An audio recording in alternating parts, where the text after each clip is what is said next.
మీకు ముందుగా ఒక విషయం చెప్పాలండి. స్వార్థపరులు ఉంటారు కదా, వాళ్ళని చూస్తే ఏమో చికాకు చేస్తుంది. వాళ్ళు అవసరానికి వాడుకుంటారు, మన అవసరం ఉన్నప్పుడు రమ్మంటే రారు. అస్సలు మామూలు కోపం రాదు తెలుసా నాకు అలాంటి వాళ్ళని చూస్తుంటే. మీరు కూడా నాలాగానే ఆలోచిస్తారా? అయితే కామెంట్ చేయండి. Welcome to my channel Shivani Yadav blogs. ఇప్పుడు వీడియోలోకి వెళ్ళిపోదామండి. నార్మల్ బ్లౌజు, ఇప్పుడు హ్యాండ్స్ అండి. హ్యాండ్స్ ఈ విధంగా ఎక్స్ట్రాలు పడతాయి నాకు. లైనింగ్ క్లాత్ ఇలా అటాచ్ చేసుకోవాలి, వీడియోలో చూపిస్తాను. విధంగా సమానంగా అనుకొని ఎడ్జెస్ ఈ విధంగా కట్ చేసుకున్న తర్వాత ఎదురెదురు రావాలి ఒక్కొక్కటి. ఇప్పుడు మనం ఏదైతే ఉందో జాయింట్ పడేది, అది ఎదురెదురు వచ్చి ఒక జాయింట్ వేసుకొని క్లాత్ పెట్టి ఈ విధంగా కుట్టుకోవాలి. కుట్టుకున్న తర్వాత ఎక్స్ట్రాలు ఉంటే కట్ చేసుకున్న తర్వాత టాకాలు పెట్టుకొని మెయిన్ క్లాత్ అటాచ్ చేసుకోవాలి. సింపుల్గా ఈ విధంగానే కుట్టుకోవాలండి. లేదంటే ఫస్ట్ మెయిన్ క్లాత్ అటాచ్ పడి కుట్టడం వల్ల ఇబ్బంది ఉంటుంది. నేను స్టార్టింగ్లో అలానే కుట్టేదాన్ని, కొంచెం ఇబ్బంది అనిపించేది. ఈ విధంగా మెయిన్ క్లాత్ని లైనింగ్ క్లాత్ పైన పెట్టి ఈ విధంగా కుట్టుకోండి. మొత్తం కుట్టుకున్న తర్వాత సేమ్ అదే విధంగా ఇంకో హ్యాండ్ని కూడా ఈ విధంగా కుట్టుకోండి. ఇక్కడ నేను పైపింగ్ వేస్తున్నాను, అందుకే ఈ విధంగా కుడుతున్నాను. ఇలా కుట్టుకున్న తర్వాత ఎక్స్ట్రాలు కట్ చేసుకొని సమానంగా ఉన్నాయో లేవో చూసుకున్న తర్వాత కార్నర్స్కి ఇప్పుడు నాకు క్లాత్ పడుతుంది, ఎక్స్ట్రా క్లాత్. బ్లౌజ్లో ఉన్న క్లాత్ని ఇలా కొంచెం కట్ చేసుకుంటూ ఎంత సరిపోతుందో అంత ఇలా 2 టాకాలు వేసుకోవాలి. ఇలా టాకాలు వేయకపోయినా మనకు ఊడిపోయే అవకాశం ఉంటుంది. మళ్ళీ కుట్టి ఇంత చేసి వాళ్ళు ఇబ్బంది పడకూడదు కదా. ఈ విధంగా కట్ చేసుకున్న తర్వాత ఎక్స్ట్రాలు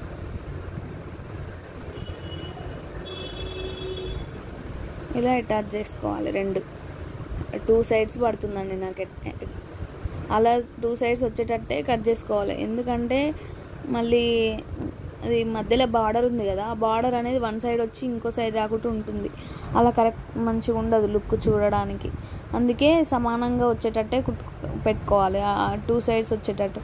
ఈ విధంగా నేను గోల్డ్ కలర్ పైపింగ్ తీసుకున్నాను. శారీలో ఆ గోల్డ్ కలరే ఉందండి, అందుకే ఈ కలర్ తీసుకొని ఈ విధంగా అటాచ్ చేసుకుంటున్నాను. 1.5 ఇంచ్ తీసుకొని 1/2 ఇంచ్ ఇలా మలుచుకొని కుట్టుకున్న తర్వాత ఇది పైపింగ్ థ్రెడ్ని ఇలా మెల్లమెల్లగా తీసుకుంటూ కట్ చేసుకోవాలి. మెల్లమెల్లగా తీసుకుంటూ కుట్టుకుంటూ కొంచెం ఇలా ఈ విధంగా కుట్టుకొని ఎక్స్ట్రా ఉన్నది ఈ విధంగా పైకి లేవకుండా ఇంకో టాకా వేసుకోవాలి. అంతే, ఈజీ. సేమ్ అదేవిధంగా ఇంకో హ్యాండ్ కూడా అదే విధంగా కుట్టుకోవాలి. సమానంగా వచ్చిందో లేదో చూసుకున్న తర్వాత బ్యాక్ పార్ట్ మెయిన్ క్లాత్ పైన లైనింగ్ క్లాత్ పెట్టి బ్యాక్ పార్ట్ ఈ విధంగా సమానంగా సర్దుకుంటూ నిదానంగా ఈ విధంగా సైడ్స్ కార్నర్స్లో మెల్లమెల్లగా పాదాన్ని జరుపుకుంటూ కుట్టాలి. లేదంటే సాగదీసి కుట్టిరనుకో నెక్ అనేది సాగి ఇలా గలీజ్గా ఉంటుంది, కుదరదు బ్లౌజ్. ఈ విధంగా మొత్తం అటాచ్ చేసుకోవాలి. లైనింగ్ క్లాత్ని మెయిన్ క్లాత్కి కొంచెం సర్దుకుంటూ కుట్టుకోవాలి.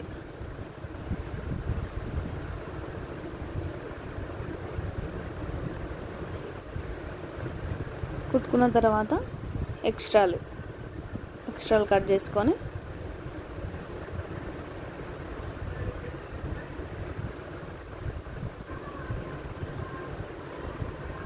కట్ చేసుకున్న తర్వాత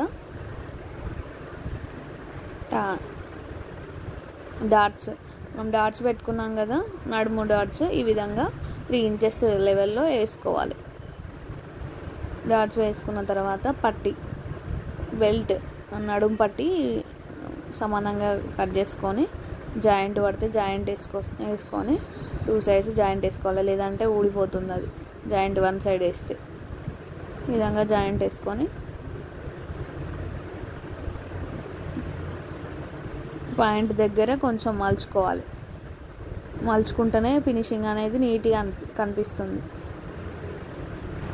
ఈ విధంగా కుట్టుకొని మళ్ళీ ఇది ఇలా రివర్స్ వేసుకొని ఈ విధంగా కుట్టేసుకోవాలి. ఇంకో కుట్టు ఇలా కుట్టేసుకుంటే మంచిగా లుక్ అనేది బాగా కనిపిస్తుంది. అది ఇలా మలిచినప్పుడు కూడా బాగుంటుంది. ఈ విధంగా చూసుకొని పక్కకు పెట్టుకున్న తర్వాత షేప్ బెల్ట్ ఈ విధంగా కుట్టుకోవాలి. ఒకటొకటి ఎదురు ఉండాలి. ఎదురు ఉండేవి సమానంగా ఉన్నాయా లేవా చూసుకోవాలి.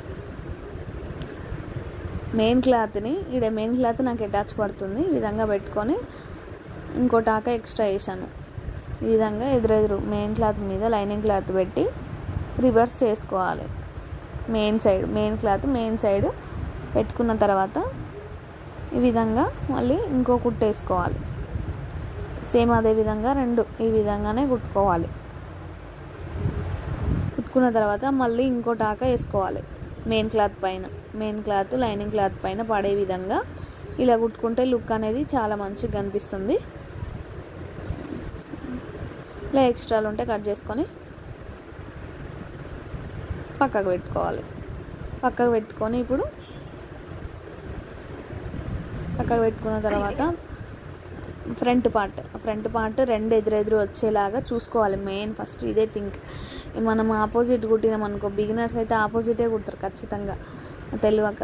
ఇలా ఎదురు పెట్టుకున్న తర్వాతనే ఇలా అటాచ్ చేయాలి. అటాచ్ చేసిన తర్వాత మెల్లిమెల్లిగా నిదానంగా సమానంగా సర్దుకుంటూ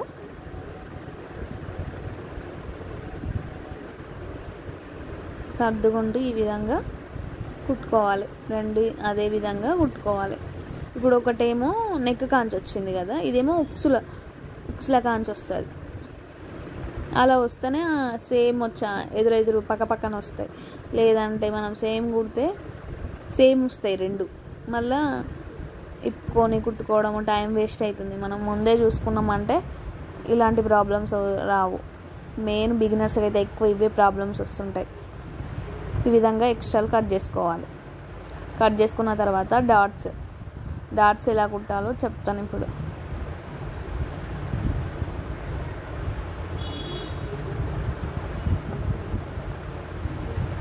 ఇలా కుట్టిన తర్వాత కట్ చేసుకున్న తర్వాత డాట్స్ పెట్టా కదా, కనిపిస్తలేదు, చూపిస్తున్నా. ఇలా మలుచుకొని సమానంగా ఉన్నాయా లేవా చూసుకొని ఆది బ్లౌజ్తో నేను డాట్స్ ఎలా పెట్టారో అదేవిధంగా సేమ్ అదేవిధంగా ఇక్కడ కూడా అదేవిధంగా పెట్టి కుట్టాను. రెండు కుట్లు ఎక్కువ వేస్తే మంచిగా గట్టిగా ఉంటుందని ఈ విధంగా ఇది మెయిన్ డాట్ ఉంది కదా, ఆ డాట్ అది సమానంగా పట్టుకుంటే సమానంగా ఉండాలండి. ఆ విధంగా వేసుకున్న తర్వాత ఉక్సుల డాట్ కూడా సేమ్ వేసుకోవాలి 2 ఇంచెస్ లెంత్లో. ఈ విధంగా వేసుకొని ఎదురు చూసుకొని సమానంగా ఉన్నాయా లేవా చూసుకోవాలి. చూసుకున్న తర్వాత షేప్ పట్టి ఈ విధంగా వేసుకోవాలి. వేసుకొని ఇక్కడ ఉంది కదా డాట్, అలా ఆ విధంగా మలుచుకొని ఈ విధంగా కుట్టుకోవాలి. కుట్టుకున్న తర్వాత ఇలా ఫోల్డింగ్ చేసుకుంటూ ఈ లోపల ఉన్న క్లాత్ అనేది మనం కుడుతుంటే ఇలా కూడా అది అలా పోకుండా చూసుకుంటూ నిదానంగా కుట్టుకోవాలి. సేమ్ మరో పార్ట్ కూడా అదే విధంగా కుట్టుకోవాలండి ఈజీగా. అంతే, ఇలా కుట్టుకొని నిదానంగా ఇలా రివర్స్ చేసుకోవాలి. నిదానంగా చేయాలి. నేను ఫాస్ట్ ఫార్వర్డ్లో పెట్టాను, మీరు నిదానంగా చేసుకోవాలి. లేదంటే చినిగిపోతాయి. కొన్ని స్మూత్ క్లాత్లు ఉంటాయి కదా, అవి చినిగిపోయే అవకాశాలు ఉంటాయి. ఇలా మెల్లగా తీసుకున్న తర్వాత సేమ్ సమానంగా ఆది బ్లౌజ్ పెట్టి చూసుకోవాలి. ఫస్ట్ ఇలా వచ్చిందా లేదా 1/2 ఇంచ్ ఉండాలి. అలా ఉండే విధంగా చూసుకొని ఎక్స్ట్రా ఉంటే కట్ చేసుకోవాలి. ఈ విధంగా కొంచెం ఉందని నేను ఇలా టాకా పెడుతున్నా, ఒకటి టాకా వేస్తున్నాను. సమానంగా వచ్చిందా లేదా చూసుకోవాలి. రెండు ఇదే విధంగా కుట్టుకొని లేదంటే కట్ చేసుకోవచ్చు లైట్గా. విధంగా నెక్ దగ్గర కొంచెం లైట్గా కట్ చేసుకుంటే సరిపోతుంది.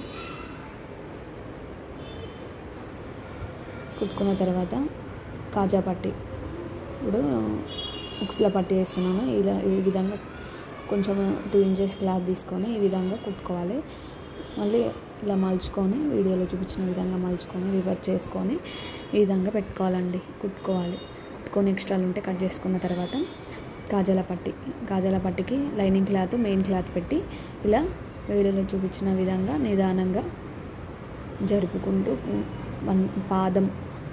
పాదం వరుసన విడిచిపెట్టి కుట్టాలండి. లేదంటే వాళ్ళు ఉక్సులు పెట్టే కాడ కాజాలు ఊడిపోతుంది, ఈ ఊకనే క్లాత్ పిగిలిపోతుంది అంటారు కదా, ఆ విధంగా పిగిలిపోకుండా ఈ విధంగా ఒక పాదం వరుసలో కాజాలు వేసుకోవడానికి వదిలేయాలి. ఇంత పెద్దగా వదిలేస్తే గలీజ్గా ఉంటుంది. చిన్నగా పాదం వరుసన అంతే. విధంగా కుట్టుకున్న తర్వాత ఎక్స్ట్రాలు ఉంటే కట్ చేసుకొని ఇప్పుడు మళ్ళీ మరొకసారి ఆది బ్లౌజ్తో చూసుకోవాలి ఎక్స్ట్రా వచ్చిందా లేదా అనేది. మళ్ళీ సాగుతుంది, కొందరికి కుట్టరాక సాగిస్తారు, అలా అందుకే చూపిస్తున్నాను. ఈ విధంగా హ్యాండ్స్ క్లిప్ మిస్ అయింది. ఈ విధంగా లోతు తీసిన భాగాన్నేమో ఫ్రంట్ సైడ్, లోతు తీయని భాగమేమో బ్యాక్ సైడ్ కుట్టుకొని జాయింట్ చేసుకోవాలి క్లాత్ని. ఈ విధంగా టూ టైమ్స్ పాదం వరుసన వేసుకొని కుట్టుకున్న తర్వాత పిన్ కోసం 1.5 తీసుకోవాలి క్లాత్. నేను ఇందులో గోల్డ్ కలర్ ఉంది కదా, గోల్డ్ కలర్ ఈ విధంగా మల్ చేసుకొని కుట్టుకున్న తర్వాత నెక్ని నిదానంగా జరుపుకుంటూ ఈ విధంగా కొంచెం కుట్టుకోవాలి. కుట్టుకున్న తర్వాత షేప్ పట్టి ఇది ఏమని కాదు, ఇలా టక్స్ ఇచ్చుకోవాలి. టక్స్ ఇచ్చుకున్న తర్వాత మళ్ళీ థ్రెడ్ని ఈ విధంగా మలుచుకొని మెల్లిమెల్లిగా నిదానంగా జరుపుకుంటూ టైట్గా పట్టుకొని లెఫ్ట్ హ్యాండ్ని టైట్గా పట్టుకోవాలి, లేకపోతే లుక్ అనేది గలీజ్గా ఉంటుంది. విధంగా జరుపుకుంటూ నిదానంగా కుట్టు దాని మీదనే పడేటట్టు చూసుకోవాలి. ఇలా కొంచెం జరుపుకుంటూ కుట్టాలి. సాగదీయొద్దు క్లాత్ని. సాగదీసినామంటే నెక్ అనేది షేప్ పోతుంది, వాళ్ళకి భుజాలు జారుతాయి. ఈ విధంగా మలుచుకొని ఇంకో కుట్ట వేసుకోవాలి. ఇప్పుడు సమానంగా ఉందో చూసుకోవాలి ఒకసారి. ఇలా ఇంకో కుట్ట వేసుకున్నాం.